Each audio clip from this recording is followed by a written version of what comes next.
तर सकाळ होतच होती आणि आम्ही बंगल्याच्या टेरेसवर गेलो आणि पाहतो तर काय, सगळीकडे फक्त धुकं धुकं, एखादं स्वप्नवंत दृश्य, जणू आभाळ जमिनीवर उतरलंय. डोळ्यांसमोर निसर्गाचं एक अप्रतिम दृश्य होतं. सर्वत्र शुभ्र धुके, थंडगार वारा आणि त्या धुकातून हळूहळू बाहेर पडणारे हे डोंगर आणि झाडं. कधी कधी निसर्ग इतका सुंदर भासतो की वेळ थांबावा असं वाटतं आणि तो क्षण कॅमेऱ्यात नाही तर मनात साठवून ठेवावा असं वाटतो.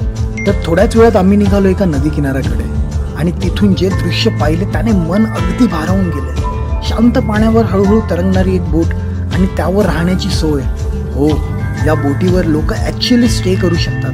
कल्पना करा, सकाळी डोळे उघडले की समोर फक्त नदी, निळं आकाश आणि शांतता. ही बोट 24 तासांसाठी भाड्याने घेता येते. एक संपूर्ण दिवस निसर्गाच्या सानिध्यात पाण्यावर तरंगत हे सगळं अनुभवलं तर खरी मजा कळते आणि ही मजा कोकणात तुम्हालाही सहज मिळू शकते. कधीतरी नक्की या.